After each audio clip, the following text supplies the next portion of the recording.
क्या संभव है और क्या असंभव, ये देखना आपका नहीं, प्रकृति का काम है। आपका काम है मनचाही चीज पाने के लिए मेहनत करना। इस धरती पर जो अब तक नहीं हुआ वो कल हो सकता है। कोई काम किए बिना भी आप वो बना सकते हैं जो आप चाहते हैं। तो अगर जीवन को आपके हिसाब से चलना चाहिए तो सबसे पहले आप कैसे सोचते हैं और विचार प्रक्रिया में कितनी ऊर्जा है, इससे तय होगा कि क्या आपका विचार एक सच्चाई बनेगा या सिर्फ एक विचार रहेगा।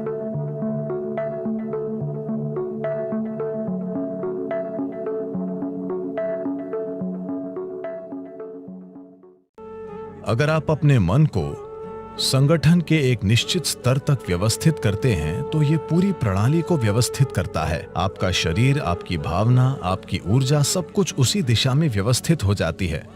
जब आपके ये चारों आयाम, आपका भौतिक शरीर, आपका मन, आपकी भावना और मौलिक जीवन ऊर्जाएं एक दिशा में व्यवस्थित हो जाती हैं, जब आप ऐसे हो जाते हैं तो आप जो भी चाहते हैं वो वाकई छोटी उंगली उठाए बिना होता है। आपके काम करने से उसमें मदद मिलेगी, लेकिन कोई काम किए बिना भी आप वो बना सकते हैं जो आप चाहते हैं। अगर आप इन चार आयामों को एक दिशा में रखते हैं और कुछ समय तक उन्हें उसी दिशा में स्थिर रखते हैं। अभी आपके मन की समस्या है कि हर पल ये अपनी दिशा बदल रहा है। ये ऐसा है जैसे आप कहीं जाना चाहते हैं और हर 2 कदमों पर आप अपनी दिशा बदलते रहते हैं, तो आपका मंजिल तक पहुंचना बहुत मुश्किल है, जब तक कि यह संयोग से न हो। तो अपने मन को व्यवस्थित करना और उससे पूरे सिस्टम को और अपने इन 4 बुनियादी आयामों को एक दिशा में व्यवस्थित करना, अगर आप ऐसा करते हैं तो आप खुद कल्पवृक्ष हैं। Anything that you wish will happen. जो भी आप चाहते हैं वो होगा। जब हम इस तरह समर्थ हो जाते हैं तो ये बहुत महत्वपूर्ण है कि हमारी शारीरिक क्रिया, भावनात्मक क्रिया, मानसिक क्रिया और ऊर्जा क्रियाएं नियंत्रित और ठीक दिशा में हों। अगर ऐसा नहीं है तो हम विनाशकारी, आत्मविनाशकारी बन जाते हैं। अभी यही हमारी समस्या है। जिस तकनीक को हमारे जीवन को सुंदर और आसान बनाना चाहिए वो सभी समस्याओं की जड़ बन गई है। तो मन को व्यवस्थित करने का बुनियादी मतलब है चीजों को विवशता से करने के बजाय जागरूक होकर करना। आपने ऐसे लोगों के बारे में सुना होगा जो कुछ मांगते हैं और सभी उम्मीदों से परे वो उनके लिए सच हो जाता है। आमतौर पर ऐसा उनके साथ होता है जो श्रद्धा रखते हैं। मान लीजिए आप घर बनाना चाहते हैं। अगर आप सोचने लगेंगे, अरे मैं एक घर बनाना चाहता हूं, घर बनाने के लिए 50 लाख रुपए चाहिए, मेरी जेब में 50 रुपए हैं, नहीं होगा, नहीं होगा, संभव नहीं है। जैसे ही आप कहते हैं संभव नहीं है, आप ये भी कह रहे हैं कि मैं ये नहीं चाहता। तो एक स्तर पर आप इच्छा पैदा कर रहे हैं कि आप कुछ चाहते हैं, दूसरे स्तर पर आप कह रहे हैं मैं ये नहीं चाहता। तो इस संघर्ष में ये शायद न हो पाए। अगर आप चाहते हैं कि जीवन आपके हिसाब से चले, क्योंकि अभी आपकी खुशी और आपकी खुशहाली की बुनियाद ये है। अगर आप दुखी हैं तो सिर्फ और सिर्फ इसलिए आप दुखी हैं कि जीवन वैसे नहीं चल रहा जैसे आप चाहते हैं। बस यही बात है। तो अगर जीवन आपके हिसाब से नहीं चलता तो आप दुखी होते हैं। अगर जीवन आपके हिसाब से चलता है तो आप खुश होते हैं। ये इतना सरल है। तो अगर जीवन को आपके हिसाब से चलना चाहिए तो सबसे पहले आप कैसे सोचते हैं, आपकी सोच में कितना फोकस है, आपके विचार में कितनी स्थिरता है और विचार प्रक्रिया में कितनी ऊर्जा है, इससे तय होगा कि क्या आपका विचार एक सच्चाई बनेगा या सिर्फ एक विचार रहेगा। ये इससे भी तय होगा कि आप उल्टे विचार बनाकर उस विचार के लिए रुकावट नहीं पैदा करते। Is something possible or not possible? Is destroying humanity. क्या ये हो सकता है या नहीं, ये मानवता को नष्ट कर रहा है। क्या संभव है और क्या असंभव, ये देखना आपका नहीं, प्रकृति का काम है। आपका काम है मनचाही चीज पाने के लिए मेहनत करना। अभी आप यहाँ बैठे हैं। अगर मैं आपसे 2 सरल प्रश्न पूछूं, मैं चाहता हूं कि आप बस सुने और उत्तर दें। आप जहां बैठे हैं क्या वहां से उड़ सकते हैं? आप कहेंगे नहीं। क्या आप यहां से उठकर चल सकते हैं? आप कहेंगे हां। इसका आधार क्या है?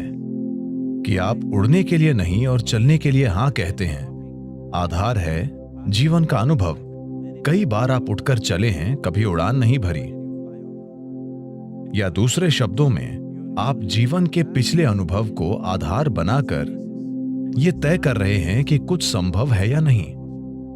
या दूसरे शब्दों में, आपने तय किया है कि अब तक जो नहीं हुआ वो भविष्य में आपके जीवन में नहीं हो सकता है। ये मानवता और मानवीय भावना का अपमान है।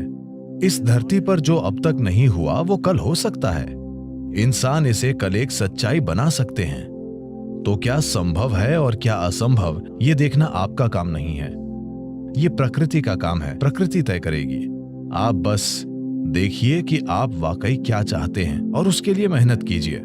और अगर आपका विचार एक शक्तिशाली तरीके से तैयार होता है, बिना किसी उल्टे विचारों के, कोई ऐसे उल्टे विचार न हो जिनसे विचार प्रक्रिया की तीव्रता कम हो जाए। सबसे पहली और महत्वपूर्ण बात यह है कि आपको स्पष्ट पता होना चाहिए कि आप वाकई क्या चाहते हैं। अगर आप नहीं जानते कि आप क्या चाहते हैं, तो उसे बनाने का सवाल ही नहीं उठता। अगर आप ये देखें कि आप वाकई क्या चाहते हैं, तो हर इंसान यही चाहता है। वो खुशी से जीना चाहता है, वो शांति से जीना चाहता है। In terms of its relationships, वो चाहता है कि उसके रिश्ते प्यार भरे हों। या दूसरे शब्दों में कहें तो कोई भी इंसान यही चाहता है कि वो अपने भीतर सुखी हो और उसके चारों ओर सुख हो। ये सुख अगर हमारे शरीर में होता है तो हम इसे सेहत या सुख कहते हैं। अगर ये हमारे मन में होता है तो हम इसे शांति और खुशी कहते हैं। अगर ये हमारी भावना में होता है तो हम प्यार और करुणा कहते हैं। अगर ये हमारी ऊर्जा में होता है तो हम इसे आनंद और परमानंद कहते हैं। यही एक इंसान की तलाश है। चाहे वो काम करने अपने ऑफिस जा रहा है, वो पैसा कमाना चाहता है, करियर बनाना चाहता है, परिवार बनाए, वो तब भी उसी चीज की तलाश में है। भीतर सुख, चारों ओर सुख। अगर यही हम चाहते हैं तो मुझे लगता है इसे सीधे संबोधित करने और इसे बनाने के लिए खुद को प्रतिबद्ध करने का यही समय है। अगर आप खुद को कुछ वाकई अच्छा बनाने के लिए प्रतिबद्ध करते हैं तो आपका मन व्यवस्थित हो जाता है। जब आपका मन व्यवस्थित हो जाता है तो आपकी भावना व्यवस्थित हो जाएगी। भावना का संबंध विचार से है। जब आपका विचार और भावना संगठित हो जाती हैं तो आपकी ऊर्जाएं उसी दिशा में व्यवस्थित हो जाएंगी। जब आपके विचार, भावना और ऊर्जा व्यवस्थित हो जाएंगे तो आपका शरीर व्यवस्थित हो जाएगा। जब ये चारों एक दिशा में व्यवस्थित हो जाते हैं तो आप में मनचाही चीज बनाने और प्रकट करने की जबरदस्त क्षमता होगी। आप कई मायनों में ईश्वर होंगे। जो सृष्टि का स्रोत है वो आपके जीवन के हर पल में आपके अंदर काम कर रहा है। बात सिर्फ ये है, क्या आपने उस आयाम तक पहुंच बनाई है या नहीं। अपने जीवन के 4 मूल तत्वों को व्यवस्थित करके आपको वो पहुंच मिलेगी। ऐसा करने के लिए साधन और तकनीकें हैं। योग का पूरा विज्ञान, पूरी तकनीक जिसे हम योग कहते हैं, वो बस यही है, खुद को सृष्टि के एक टुकड़े से सृष्टा बनाना।